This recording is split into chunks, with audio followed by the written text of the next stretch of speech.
Halo Sobat Bola, apa kabar? Semoga semua sehat selalu. Baik, Amin, amin, amin.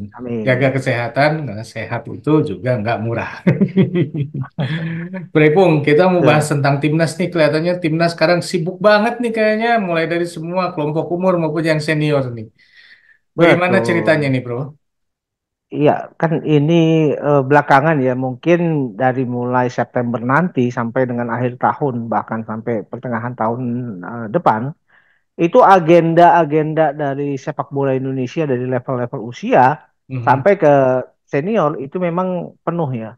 Dan ini juga sepertinya akan apa ya, seperti memberikan harapan bahwa kita akan disuguhkan oleh pertandingan-pertandingan yang menarik.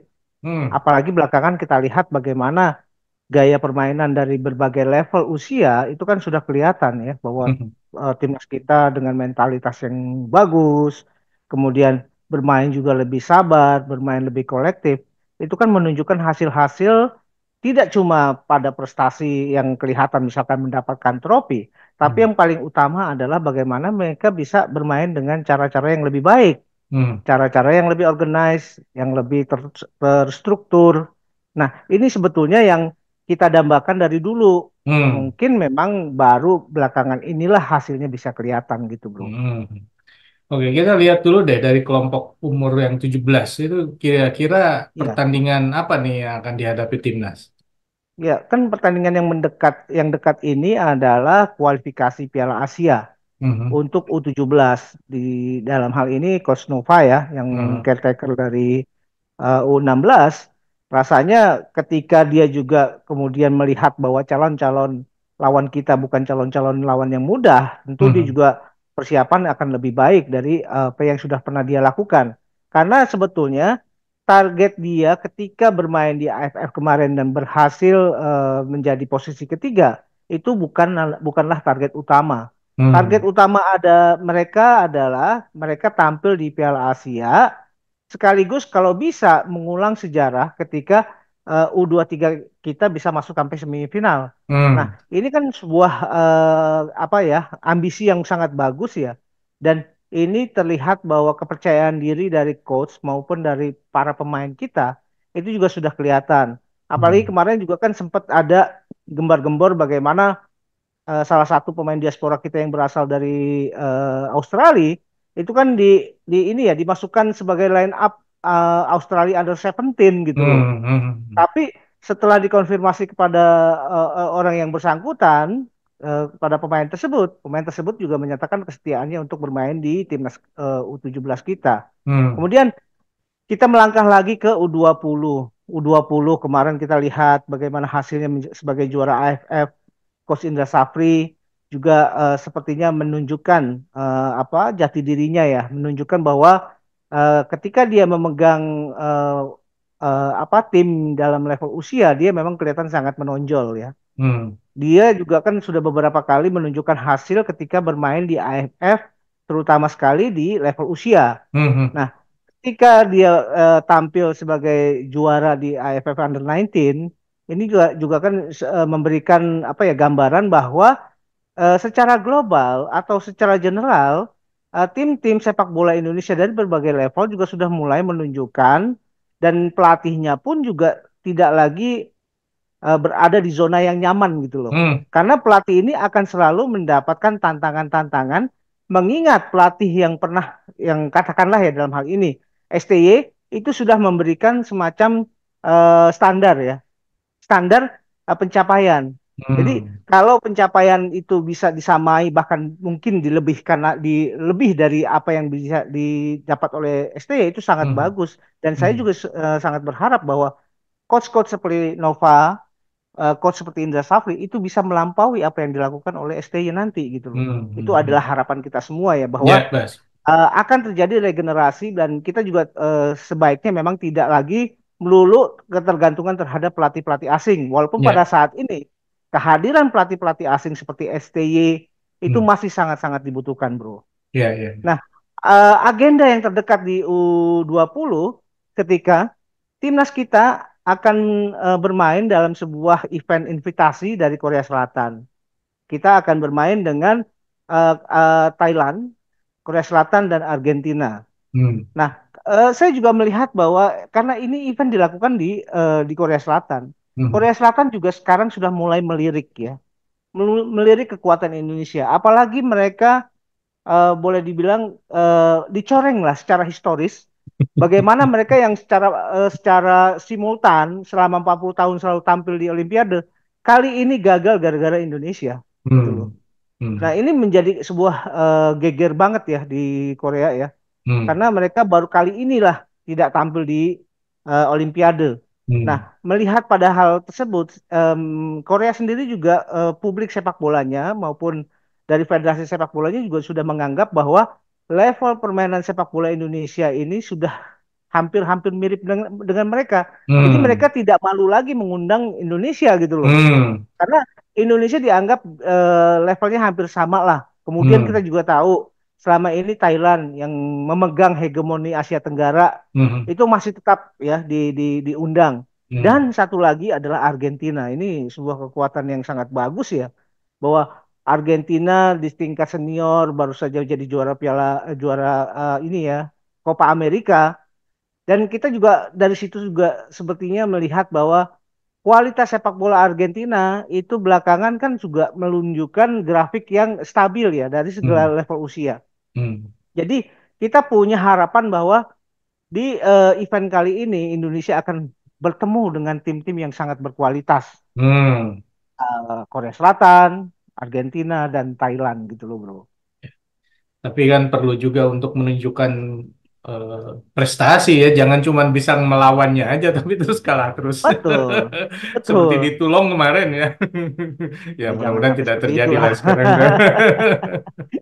Makanya ini kan kita berharap bahwa apa yang dicapai di U23 di Piala Asia itu bisa diikuti oleh U16 kita dan Hmm. di kualifikasi Piala Asia dan bisa kita harapkan bisa tampil di Piala Asia dan mungkin bisa memberikan efek mengejutkan di Piala Asia Under 17 nanti. Hmm. Kemudian U20 juga ketika diundang ini undangan ini tidak disia-siakan gitu loh.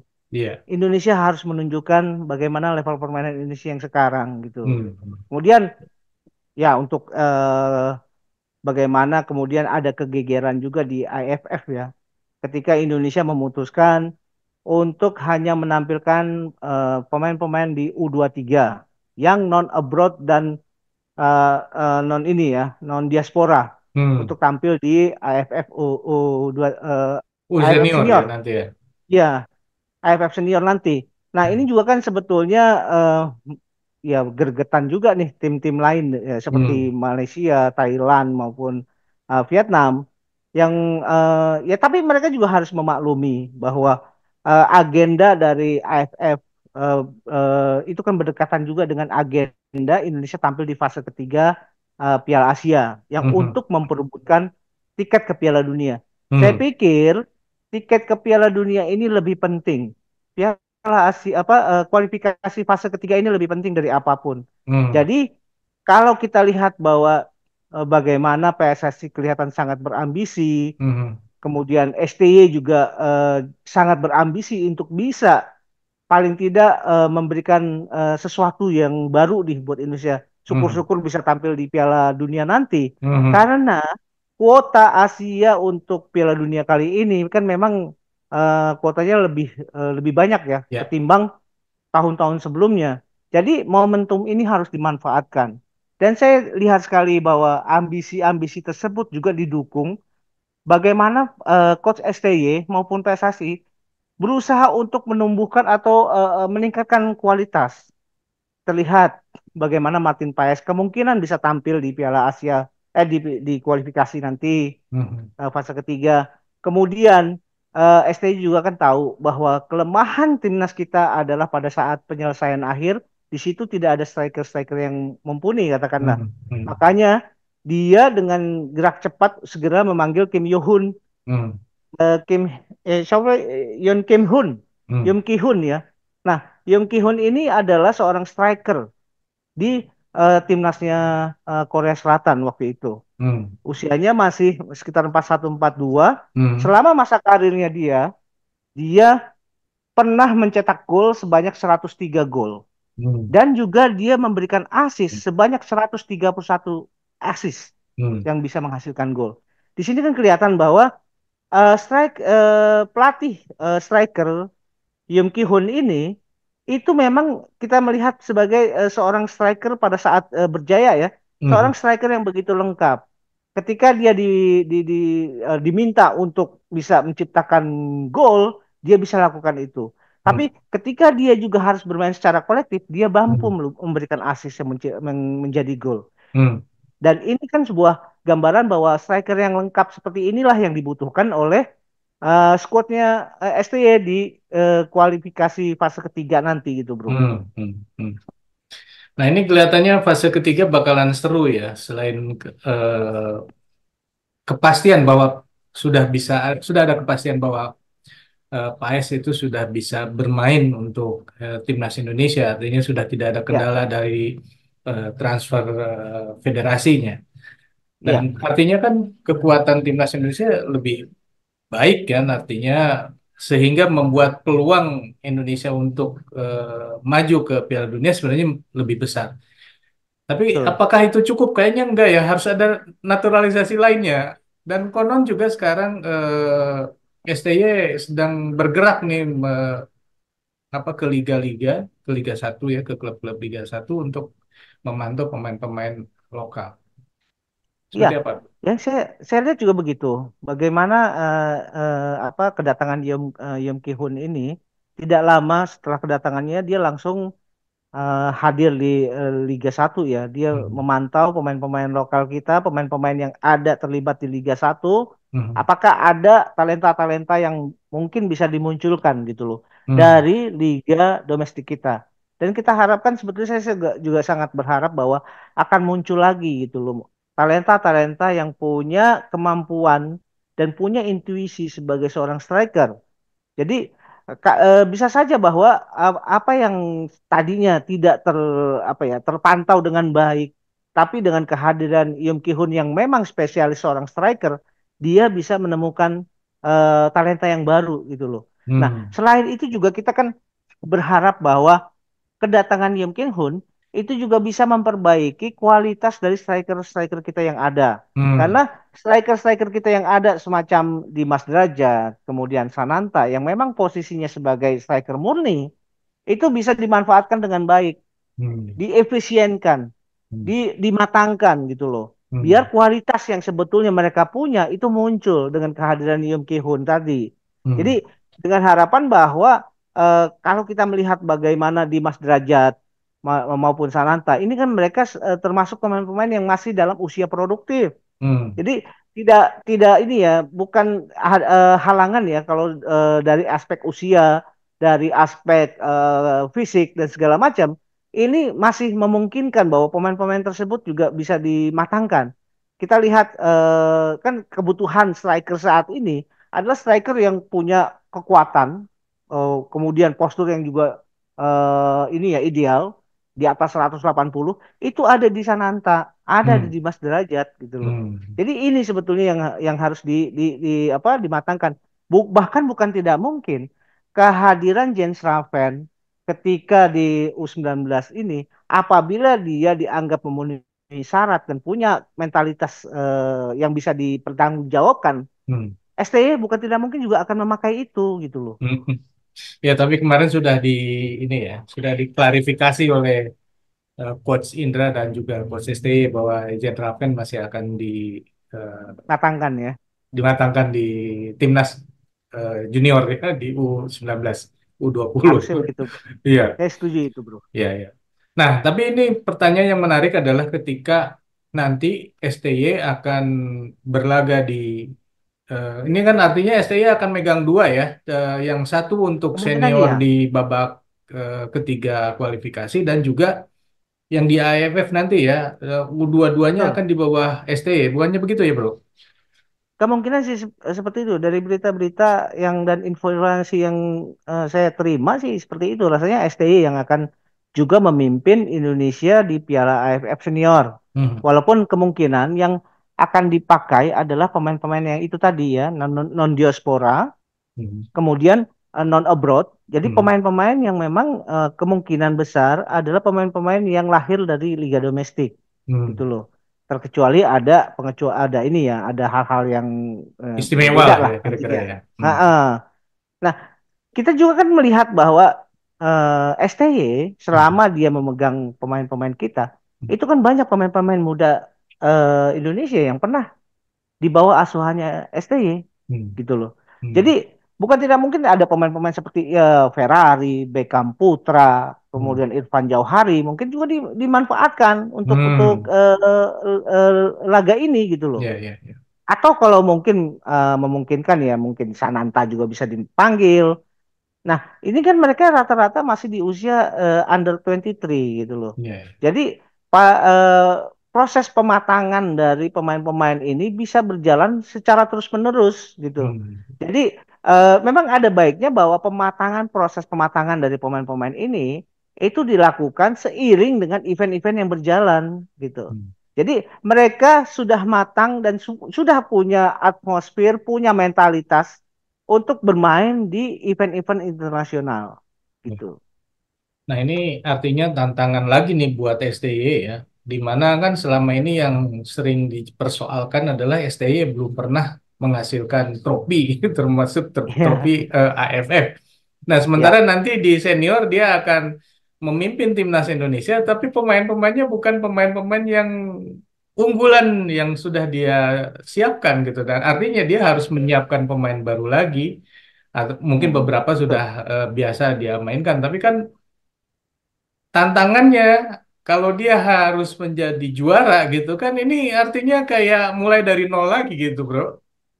Saya pikir nggak sampai harus dia memulai dari nol ya. Hmm. Karena kan tadi saya katakan bahwa banyak pemain-pemain muda kita memang sudah pernah dipakai oleh STY gitu loh. Hmm. Jadi bukan tidak mungkin bahwa STY juga akan memanggil nama-nama pemain yang dulu pernah dia latih katakanlah ya. Karena Hmm. kalau kita lihat kan positioning atau rotasi permainan, rotasi dari para pemain-pemain yang bisa tampil di piala di eh, AFF. timnas itu kan begitu cepat ya. Iya. Dulu kita bagaimana ada Irfan Jauhari, kemudian ada Beckham Putra. Itu kan nama-nama yang apa bisa dimanfaatkan gitu loh. Dulu pernah mereka dia pakai oleh STY. Hmm. Jadi apalagi juga bukan tidak mungkin akan muncul juga talenta-talenta baru dan ini juga kan ketika AFF secara resmi Indonesia akan memakai U23 yang saya sampaikan dan mungkin adalah pemain-pemain dari Liga Domestik. Hmm. Ini mestinya ya harus Hmm. menambah motivasi dari para pemain-pemain yang saat Ya, ini bermain di betul. Liga Domestik. Iya, betul. Hmm. Harusnya Karena mereka para inilah pemain, kesempatan dia. iya, harusnya para pemain juga Hmm. apa menunjukkan bahwa gue juga layak loh di timnas senior yang kelas Betul, satunya. betul, betul. Dan ini sebuah model dari seleksi yang ini kan secara tidak langsung ini adalah tahapan seleksi sebetulnya. Iya, betul. Tahapan seleksi bukan tidak mungkin bahwa pemain yang bermain di liga domestik ketika dia tampil di AFF menunjukkan hasil yang bagus, Hmm. dia juga bisa perform.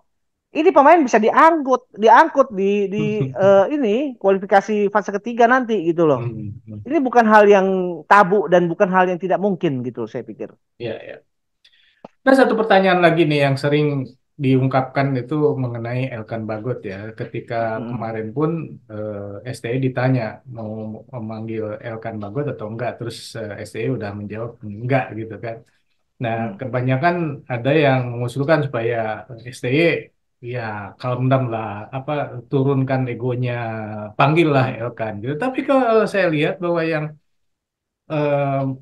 menginginkan tidak dipanggil, nah bahasanya apa ya? Menginginkan untuk tidak memanggil lagi Elkan itu tidak hanya STY, tapi kelihatannya Erick Thohir juga begitu ya. Setuju nggak dengan pendapat seperti ini, Bro? Ya, ini ya, secara terang benderang kan memang tidak terkonfirmasi ya Mhm. penyebab Tidak dulu. disebut namanya gitu. Betul. Tidak terkonfirmasi dengan jelas. Bisa jadi ini adalah sebuah konsekuensi ya. Sebuah konsekuensi yang harus ditanggung oleh Elkan.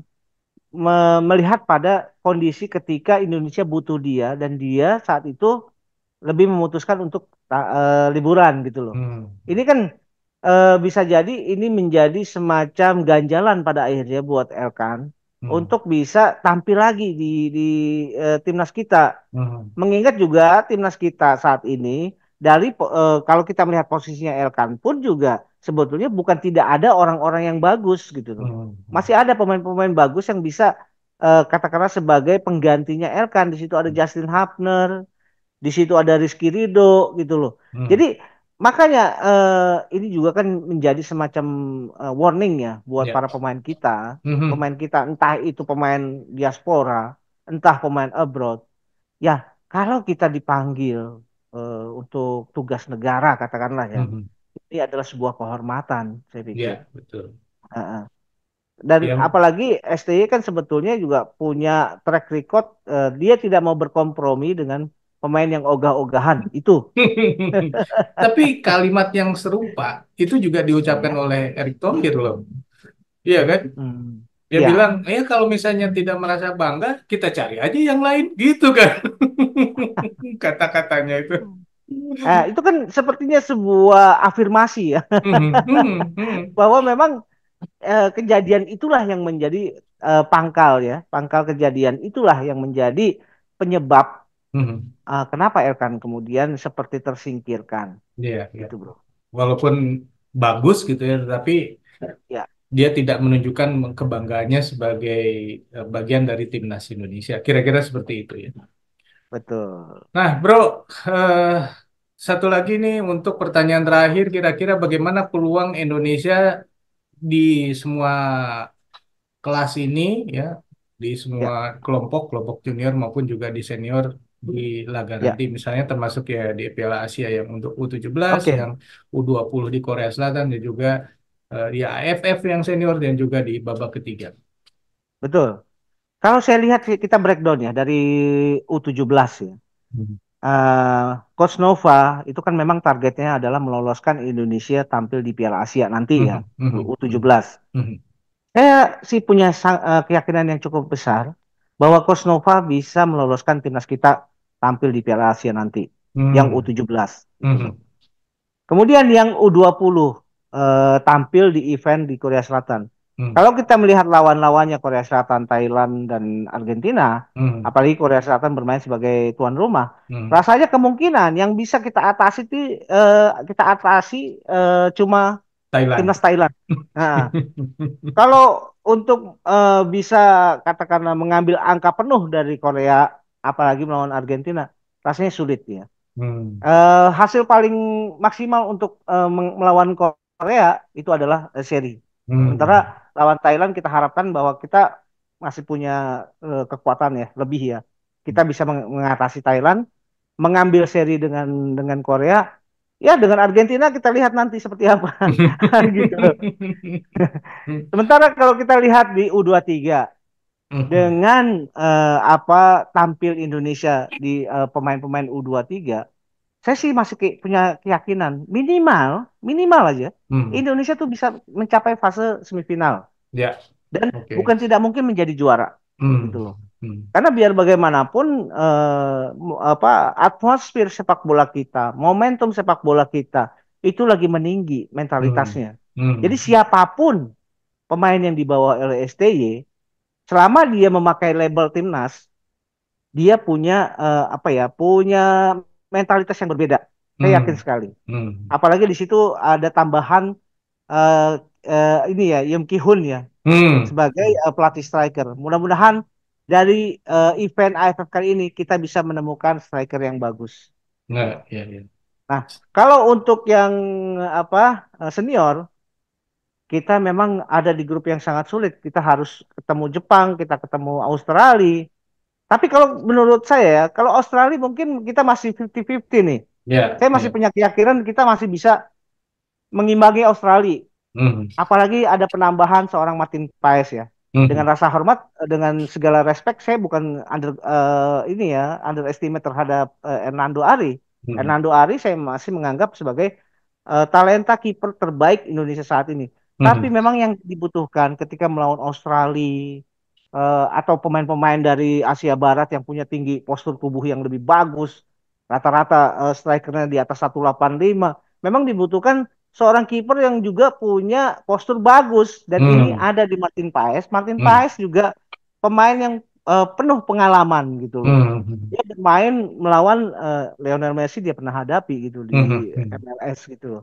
Nah, bukan tidak mungkin ya untuk sementara ya posisinya Hernando Ari bisa tergusur dengan kehadiran Martin Paes. Dan hmm, saya sangat-sangat berharap bahwa ketika momentum kuota ini Asia untuk Piala hmm, Dunia ini makin bertambah, hmm. disitulah Indonesia bisa mengambil kesempatan. Gitu, bro. Oke, wah ini seru banget ini. Kayaknya sampai akhir tahun nanti kita bakal disuguhkan laga-laga terus nih ya. Betul. Oke sobat, itulah obrolan kita mengenai timnas Indonesia yang belakangan ini mulai sibuk dan akan sibuk terus nih sampai pertengahan tahun depan. Kalau menurut Ya, sobat sendiri, kira-kira bagaimana prestasi Indonesia di ajang-ajang gitu ya?